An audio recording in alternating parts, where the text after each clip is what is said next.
Welcome to the Nittany Report, presented by the SteelFlyers All Sports Network, a show where each week after the final whistle of the Penn State game, your host, SteelFlyers, will break down each game with key plays, up-to-the-minute stats, and great commentary. From Happy Valley to all points in the Big Ten and beyond, we are Penn State.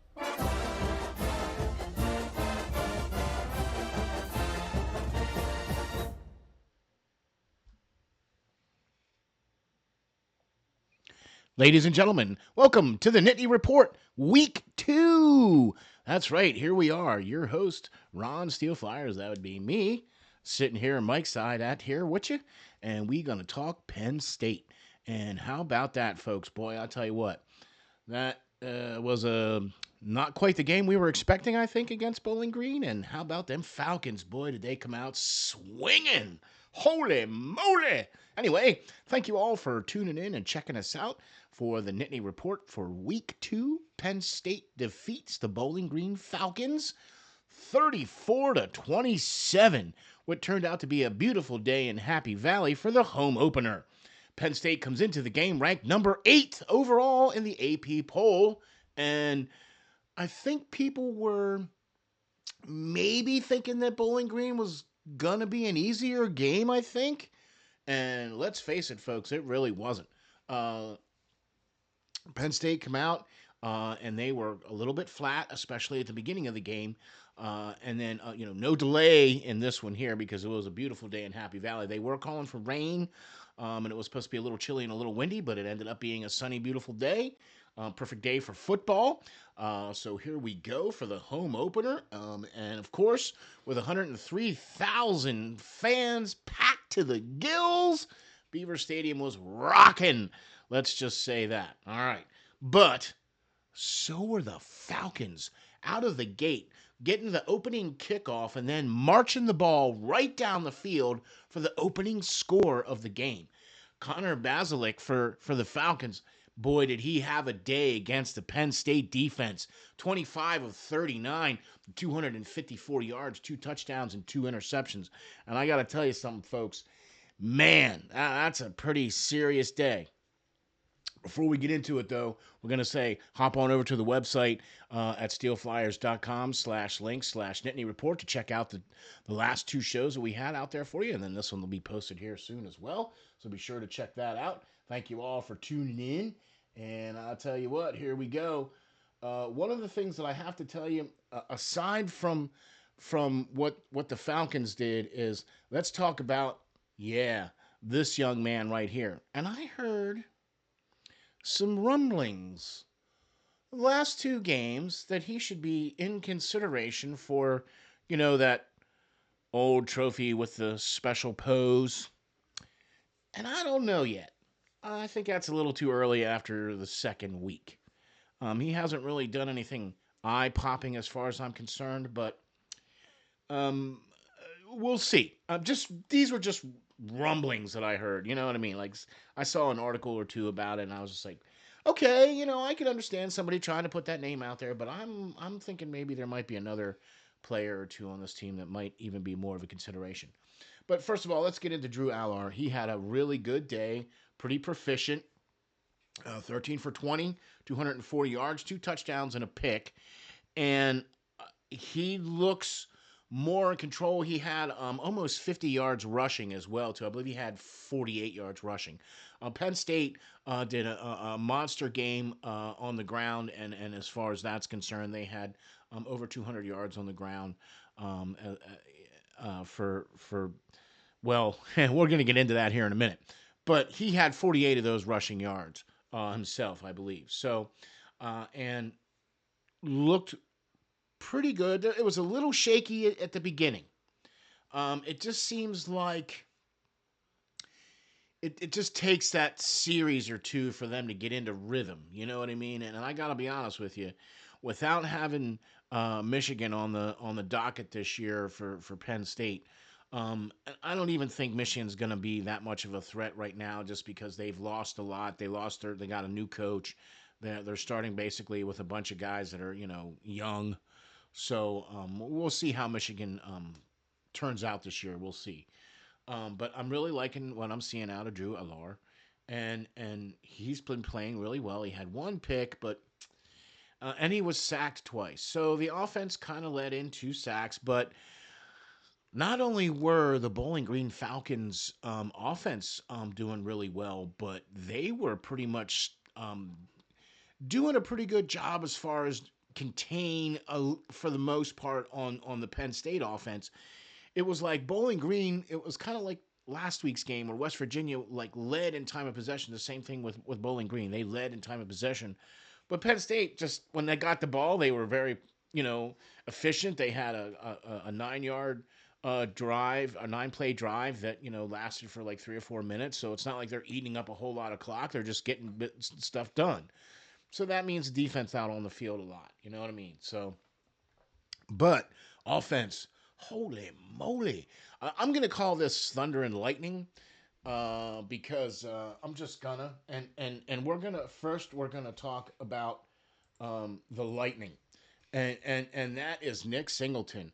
And man, did he have another great day rushing the ball with over 100 yards again.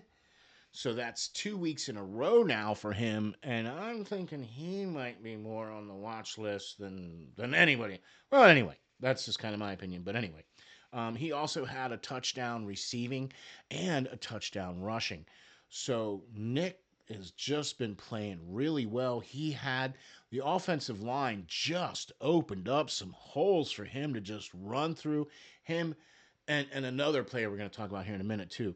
So 2 weeks in a row now where Nick Singleton was the feature back, I guess you could say.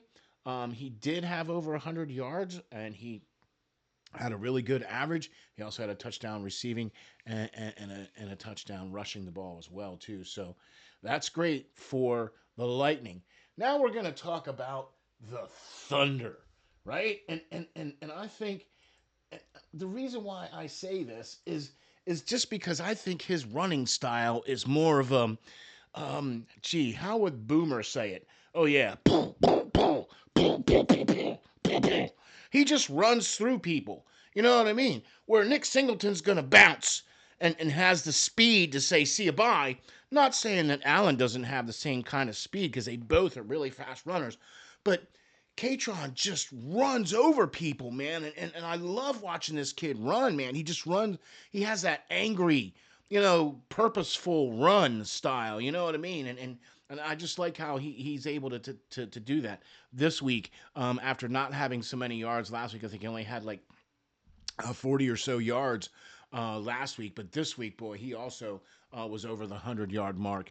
He didn't get into the end zone, but he made some really great third downs runs for Penn State for this game. And man, I'll tell you what, Thunder and Lightning, Kaytron Allen and Nick Singleton are you gotta pay attention to when them guys are in the backfield, whether they're in the backfield singularly or together.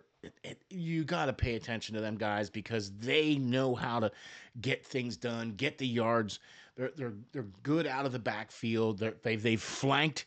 I've seen them flanking Allen out into the slot a couple of times, and I've also seen them putting Nick Singleton out in the flat a couple times for some swing passes and some safety valve passes as well too. Both guys have been excellent at doing so.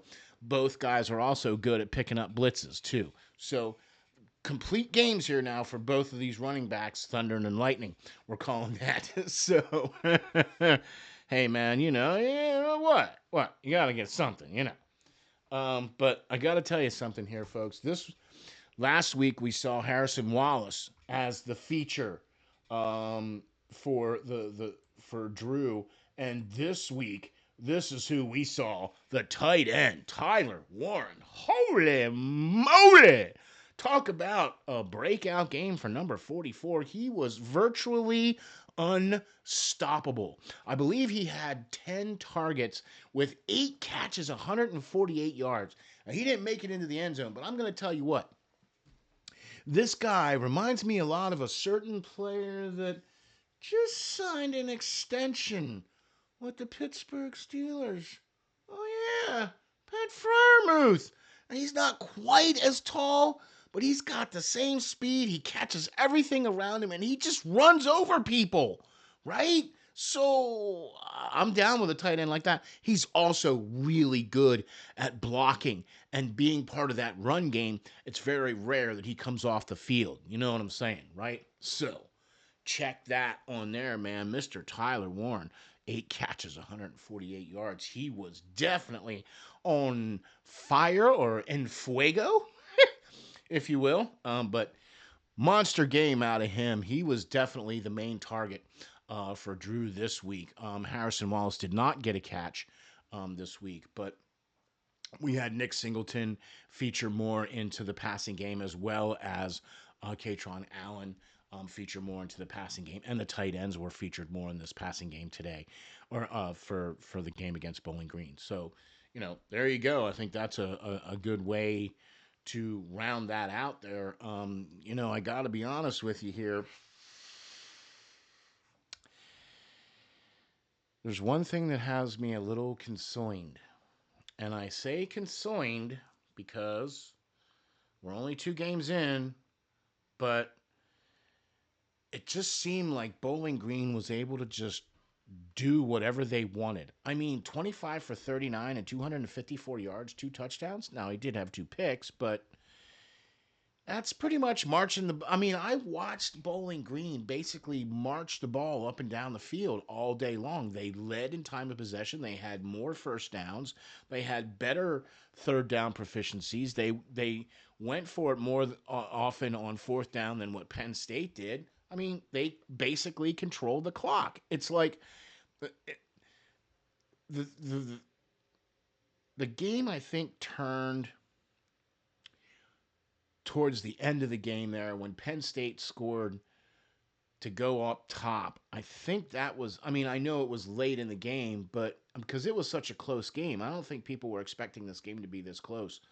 Um, Maybe I was one of them, you know what I mean? That didn't expect this game to be that close. But all in all, I'm a little concerned about the defense with how they were able to just get picked apart by a really good Connor Bazelak quarterback from the Bowling Green Falcons. So that's something to be looking forward to in the games to come. Speaking of games to come, a little odd here with Penn State having a bye week next week. I mean, that's a bit of a dome scratcher. Week 3 already having bye weeks.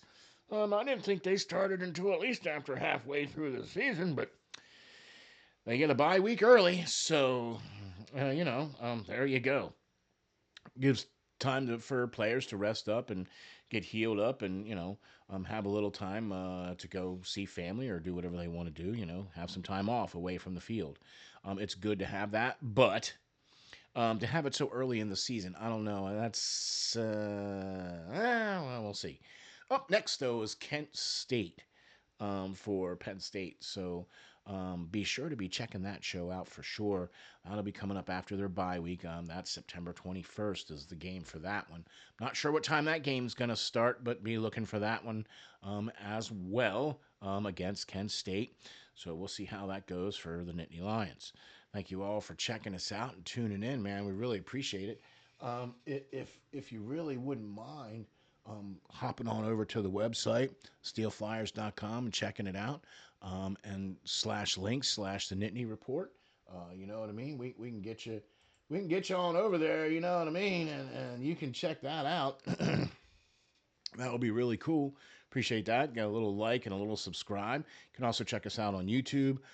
Check out the SteelFlyers All Sports Network on Facebook, on YouTube, on Twitter. You can follow me on Twitter or X now, I guess it is, at SteelFlyers52. So be sure to check everything out there on the SteelFlyers All Sports Network. Thank you very much for tuning in to the Nittany Report. We are Penn State. Penn State will be off for the bye week, and then they will be back again on September 21st against Kent State. Until then, we will catch you guys later.